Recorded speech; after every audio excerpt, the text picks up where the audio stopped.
Remember when I said earlier, I've never seen so many cowards and black men in this business? I would have to put my brother Tyler Perry. When's that black get connected to that black man? Mr. Perry comes in, everything changes. So we literally run the entire episode for him, and he hates it. He says, you know, I want Jeffrey to be gay, and he has a crush on his bully. That's not what I auditioned for. What? And I just asked Tyler. Tyler made it clear that he said, look, no one can know that even. What? Tyler Perry is not going to change. The entertainment world's known for being cutthroat, airing out celebs' dirty laundry left and right. Some argue that the music business takes the cake, given its alleged ties to the devilish origins of music. Yet the film industry doesn't seem to lag behind. And guess who's stirring the pot? Monique. She's seemingly on a mission to spill the tea on none other than Tyler Perry. Wait, did music have devilish origins? I don't know about that, yo. Like, I don't know, but then again, who knows where music really came from, right? So, I don't know if you know. If you're a historian, I don't know who's watching this, but if you know, let me know in the comments down below. Word on the street is she's about to dish on why Tyler Perry might just outdo Diddy in the dirty laundry department. Now that's some serious tea brewing. I mean, we all know the wild stories about Diddy and what he supposedly did to those women. Now if someone's throwing shade and suggesting that the beloved filmmaker and producer, Tyler Perry, might take the cake for being worse than Diddy, that's insane, right? Anyway, if you're curious about the nitty-gritty and how Tyler Perry manages to top Diddy, hang tight, because this is gonna be mind-blowing. So, a few months back, Monique hit the stage at the Apollo Theater and went off on Tyler Perry, director Lee Daniels, and Oprah Winfrey, accusing them of whiteballing her from Hollywood. The Oscar-winning actress was doing her comedy thing when she got real about her strained relationships with Perry, Daniels, and Winfrey. Remember her in Daniels' 2010 film Precious? Well, since then, she's only been in 4 films, and she's blaming it on their whiteballing. Back in 2015, she first spilled Hold on. Precious. Daniels and Winfrey. Remember her in Daniels' 2010 film Is that the movie I'm thinking of? Because, bro, Oprah Winfrey was in this one movie. Terrible, bro. Precious? Well, since then, she's only been in 4 films, and she's blaming it on their whiteballing. Back in 2015, she first spilled the beans about being blackballed by this trio. Daniels, in response, told The Hollywood Reporter that Monique's demands during Precious didn't always align with the campaign, and that it soured her relationship with Hollywood. So, Monique spilled some more tea during her Apollo set, saying that the term blackballed isn't quite right in her book. In her words, she said, "What is that black D connected to? That black man? So no, I was not blackballed. I was whiteballed by some black Ds who have no balls. Thank you, Mr. Lee Daniels. Thank you, Mr. Tyler Perry. Thank you, Miss Oprah Winfrey." She continued, "See, I know they like to say, Monique, you talk too effing much. It would kill me not to say the real SHT. You are not paying me equally. You are not treating me fairly so you can suck my D if I had one." For context, back in 2009, Monique had a plan to do a press tour for the movie Precious, co-produced by Oprah and Tyler Perry. They wanted to ride the wave of her Oscar nomination buzz, but here's the kicker. They weren't planning to pay her for the tour, and she was already drained from filming. Monique decided to skip the tour and take a breather with her family. Seemed like a straightforward call, and everyone seemed cool with it. She said, "Oprah, I'm doing a talk show. I'm doing a comedy tour. I have a husband and I have babies. I have a little bit of down team, and I am going to take advantage of it. So, I'm not going anywhere cause I'm not obligated to go anywhere. I've done my part. So, we mutually agreed to disagree. That was it. Next thing I know, I am considered difficult and hard to work with. Fast forward a few weeks, and bam, media stories start popping up, painting Monique as difficult to work with. Suddenly, no one wanted to cast her, despite her winning an Oscar for her role in Precious. Imagine seeing all your hard work go down the drain. Monique started putting 2 and 2 together, realizing someone was out to get her. In a recent chat with The Hollywood Reporter, she spilled the beans that Precious director Lee Daniels admitted she got blackballed for not playing the game. Monique's even called out Oprah and Tyler Perry, asking for an apology that is still MIA. She said, "If you don't want me to have your brother on the show, I will cancel the show. No show will happen. But I wanted to call you up to see how you felt first." Now I begin to see commercials with my brother, my mother, my father, and my other brother. A few months after the press tour mess, Monique spilled the beans on Comedy Central about how Oprah invited Monique's brother Gerald and her parents to her show. Here's the backstory. Monique's brother S.'d her when she was 7 to 11, and she had been open about it in a 2008 interview with Essence. Monique confided in Oprah about her strained relationship with her parents due to the SA, and Oprah seemed understanding. ending. Monique said she was cool with Oprah inviting Gerald but didn't want to be part of it. Fast forward to the taping, and Monique was blindsided seeing commercials featuring her family. Oprah had gone back on her word, pretending to be caring. Monique demanded an apology, but Oprah offered zilch. No private, no public apology, nothing. Man, Monique's still waiting on that apology today, and the fact that Oprah and Tyler Perry are buddies doesn't make things any better. Some folks think she's just fishing for drama, but others are all in, thinking Perry and the gang owe her an apology. Clearly, Monique's got some serious beef with Tyler, and she's not holding back. Rumor has it she's out to spill all his secrets. And honestly, considering she's been in the industry for ages, it's not surprising she might have the inside scoop. Let's dive into this juicy drama, shall we? Now, Tyler Perry's no stranger to the spotlight. He rocked the Atlanta theater scene and hit the jackpot with his Medea series. But let's be real, his journey's been no walk in the park. Hold on, gang. I gotta cut it there real quick, cause that's crazy, bro. If there's any truth to that little section he just put up, well, obviously there's an AI drawn, but like that section they just put there, if there's any truth to that, that's crazy, bro. Cause like that would be very manipulative and backstabbing on Oprah's part. Once again, if there's truth to it. Word is, his ego might have gotten a bit out of control, leading to clashes even with heavyweights like Oprah. In Hollywood, you gotta play a few questionable cards to make it big, right? And Tyler Perry seems to know the drill. Alright, so after killing it at the box office, Tyler Perry made his way to TV with the hit sitcom House of Pain. But when it came to scoring a sweet syndication deal and a spin-off named Meet the Browns, things got messy. According to Deadline, Perry gave the boot to 4 writers asking for union contracts, stirring up drama in the industry. It was not a good look. I feel like I was slapped in the face, like we were used, writer Terry Brown Jackson told Deadline. We were good enough to create over 100 episodes. But now when it comes to reaping the benefits of the show being syndicated and having other spin-offs from it, he decides to let us go unless we accept a horrible offer. Kelly Griffin, the head writer for House of Pain, said she wasn't going down without a fight. While You know, I mean, I be getting that, like, it'd be real hurtful as an artist when people like, you know, do you like that? But I feel like at this point, you gotta start moving to protect yourself. You know, you gotta put them kind of things in the contract, like, yo, I'll write this show for you, or I'll help write X amount of episodes for this show, but if there's any spin-off, if there's any merch, if there's any kind of byproducts of this show, then I have to get some sort of royalties, gratuity, like something, bro. Like the days of just taking upfront payment have to be done, bro. Like I need payment and royalties. I need that, bro. Like, this is the result. Angry artists who feel betrayed, who feel underpaid, who feel unappreciated. I definitely know what that feels like, gang. Like, that be hurting your soul, bro. Cause like the art you work on is like, I don't know, bro, like your child, bro. Like, you know, a piece of you, bro. So it hurts. But we just gotta start thinking more business minded as artists, you feel me? But that's just my 2 cents real quick.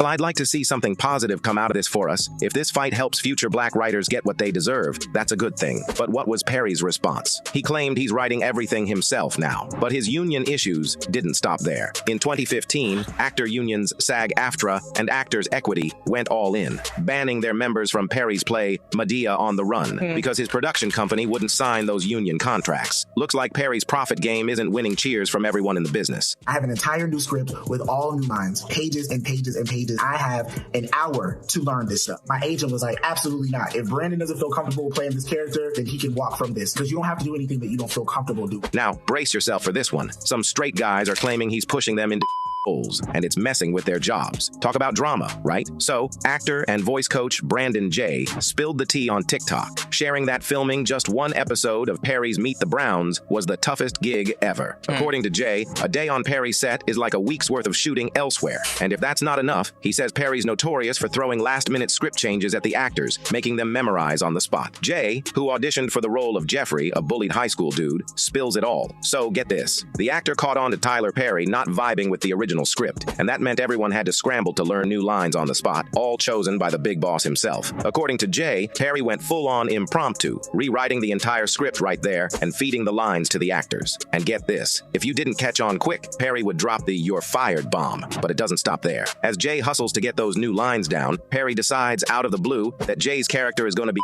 crushing on his high school bully. Yep, not what Jay signed up for at his audition. Perry drops the bomb like, "I want Jeffrey to be gay and have a crush on his bully." Crazy, right? In the second part of the saga, Jay spills that his first reaction was to hit up his agent, who basically said, "You don't have to take this if you're not cool with it."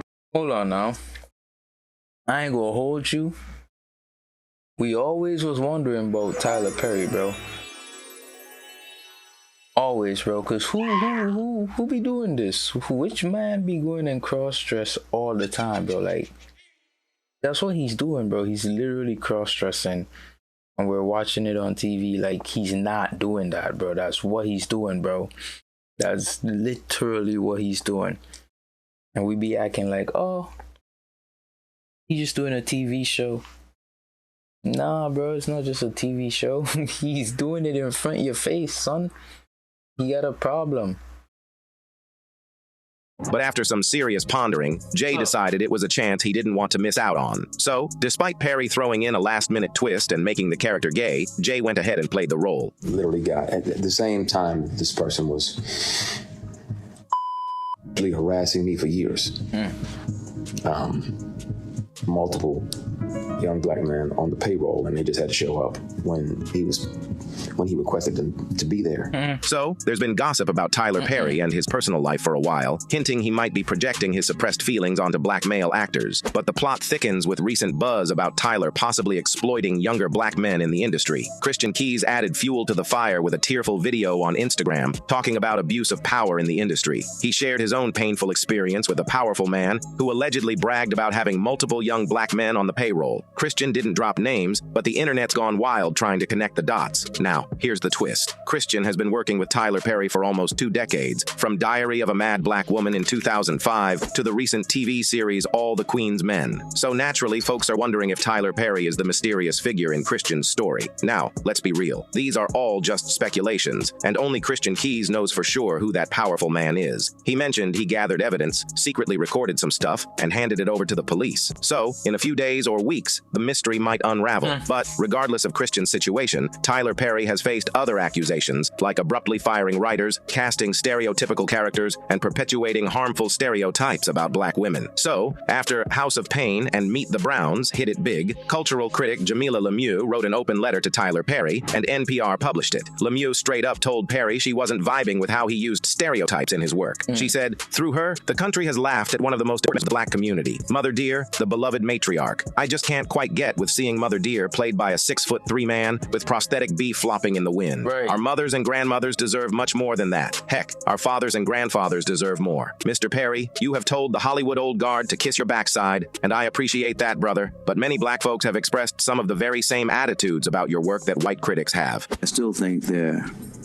a lot of stuff that's on today is coonery buffoonery. And I know it's making a lot of money. And guess who else joined the critique party? None other than film director Spike Lee. He wasn't shy about calling out Perry for those stereotypical characters. According to Spike, the industry could step up its game by ditching those one-dimensional characters in Perry's record-breaking but, in his words, biased and nonsensical movies. So Tyler Perry's casting choices and how he portrays characters are raising eyebrows, sparking talks about his whole business approach. Some folks are saying Perry tends to stick dark-skinned actors in villain roles while making white characters the heroes in his films. Even Chris Rock chimed in, pointing out a pattern in Perry's movies. Rock noticed there's not a whole lot of kind and respectful black-skinned boyfriends in Perry's films. To drive his point home, he brought up Tupac Shakur, saying Perry's films could use a bit more variety in character representation. He said, "Tupac might be a political leader if he was alive, but then again, Tupac might be in a Tyler Perry movie right now, so you don't know. He might be. Tupac might be the bad dark-skinned boyfriend in the Tyler Perry movie. So Chris Rock's deal was this. He's saying Tupac, who was a big deal in his rap days, might not score a hero role if he landed a spot in a Tyler Perry flick.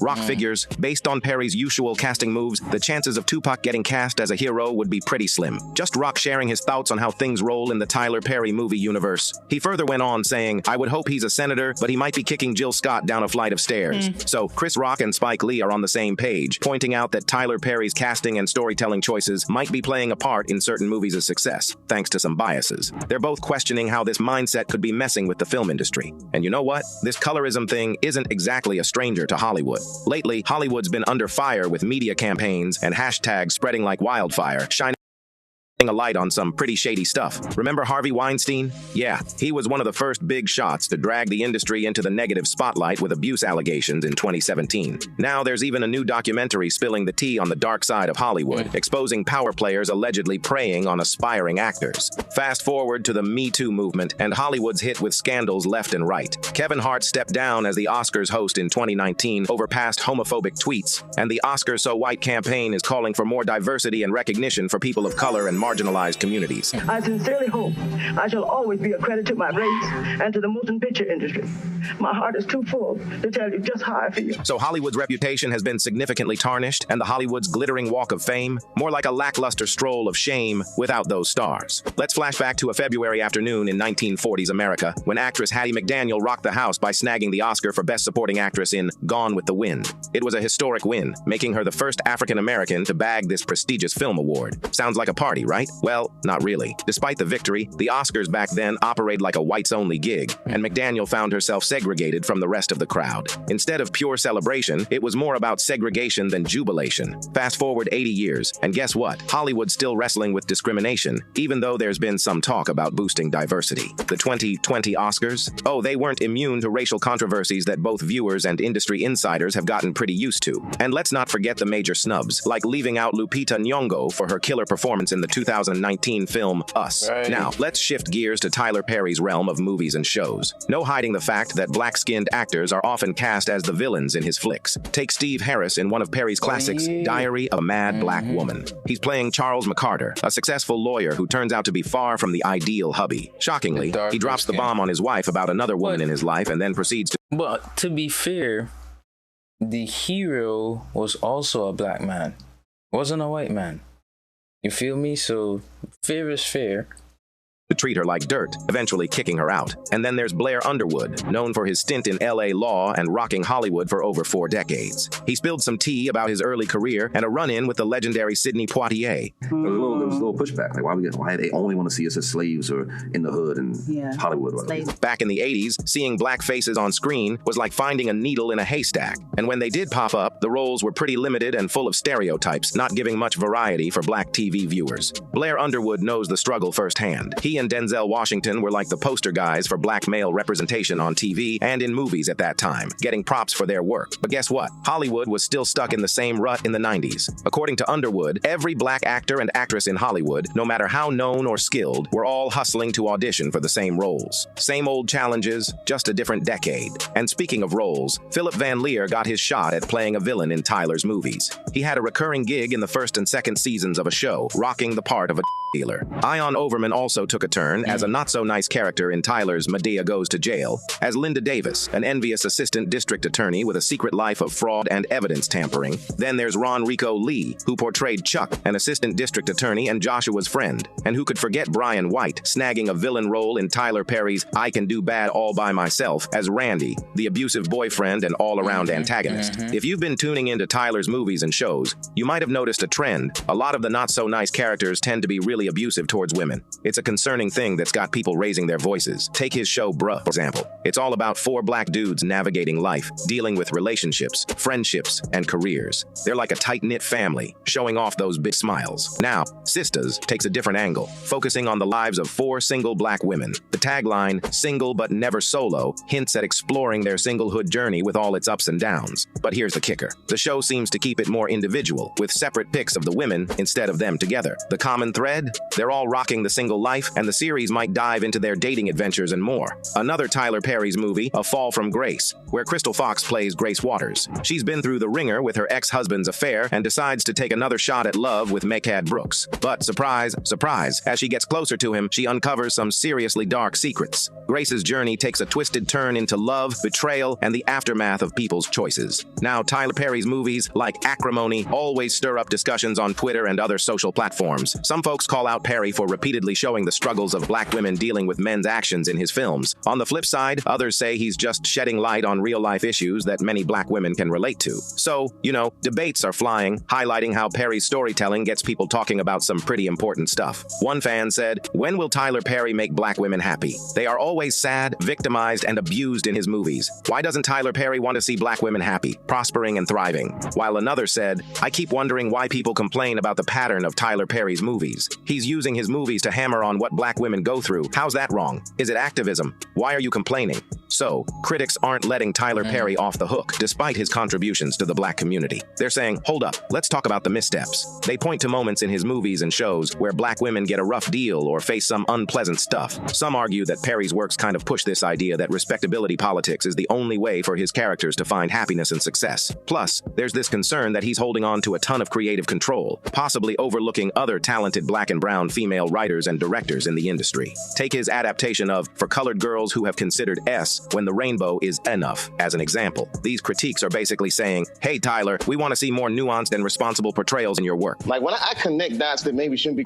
I don't know, but certain dots, like when I see that they put every black man in movies in a dress at some point in their career, I'll be connecting that down like, wow, these brothers gotta wear a dress. So let's talk about the Medea style of comedy. It's hilarious, no doubt, but some folks say there's more to it. Dave Chappelle, on Oprah's show, threw out a question. Why do we see so many black actors creating and playing female characters? When I see that they put every black man in the movies in a dress at some point in their career, I'll be connecting them down. Like why all these brothers have to wear a dress. So, Dave Chappelle spilled some tea about how he got asked to rock a dress in a movie alongside Martin Lawrence. He wasn't feeling it and told the producers it wasn't relevant to the scene, but they kept pushing him saying all the greats did it and got rewarded. Dave just didn't vibe with it, not because wearing a dress is an issue on its own, but because he felt the industry was trying to corner black artists into doing whatever it took for success. They kept hounding him until they figured out he wouldn't budge. Dave revealed this whole experience was an eye-opener. It took being told to wear a dress for him to connect the dots and realize this wasn't just his struggle. Lots of other black men had been asked to do the same. Martin Lawrence rocked it in Big Mama's House. Eddie Murphy pulled it off in the Nutty Professor series, and Jamie Foxx left a mark with his unforgettable Ugly Wanda on In Living Color. Then you've got the Wayans brothers trying their hand at it with White Chicks. Oh,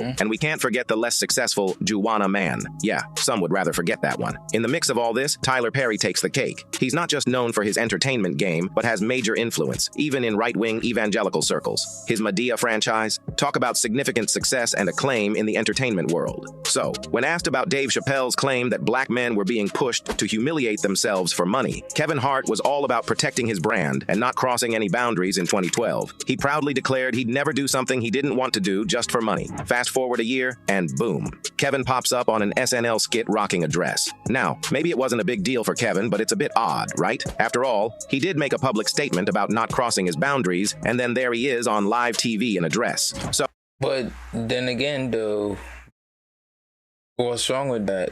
Because if you say, because I saw that interview, gang, and the question was, yada, yada, people wearing dress, will you wear a dress if you're approached or whatever? And he was like, I haven't been approached, but boom, to that I say, you should never do something, well, yeah, something along the lines that you shouldn't do anything that's like beyond your boundaries. That was his response. So he didn't say, nah, no, I wouldn't wear a dress. And he didn't say, yes, I would. He said, he wouldn't do anything beyond his boundaries. So I don't know. People always like lump him into that mix, but it's like his answer was kind of clear. So basically, if he went a year later and was wearing a dress is within his boundaries. Oh, Tyler Perry isn't just killing it in gospel plays. He's taken his success to the big screen, giving a whole new audience a taste of his unique style. And get this, his latest book, Don't Make a Black Woman Take Off Her Earrings, even landed a spot on the fancy New York Times bestsellers list. Now here's the burning question. What's the secret sauce behind Perry's success? Well, there are all sorts of theories floating around, some more questionable than others. Hollywood, being the monster it is, has taken heat over the years for perpetuating stereotypes, shaping how the public sees black individuals. The debate is, limited opportunities in the entertainment biz might be pushing black artists into accepting stereotypical roles just to keep their careers afloat. Now, given all this info about Tyler Perry, can you spot any similarities between him and Diddy? Do you think Tyler Perry might be headed for some rough times? Share your thoughts in the comments, and we'll... Well, I mean, based on this video, there's just a small glimpse, for real. You know? But I feel like my biggest issue would be, why is he always, well, not always, but most of his stuff is like, how can you as a man speak from a woman's point of view, you know? And then if you have a lot of female writers writing these contents for you, then you should pay them respectively. You know what I mean? Pay them what they're worth. So that's just my 2 cents. But once again, gang, if you like the drawing to the side, hit the like, hit the subscribe. Yeah, and I'm gonna see y'all in the next one. Don't give a damn. She take it like a real warrior. She take it like a real champion. She take it like she'll stand up on the face, not the devil and no scared, and she don't give a damn. Slow wine, fast wine, more.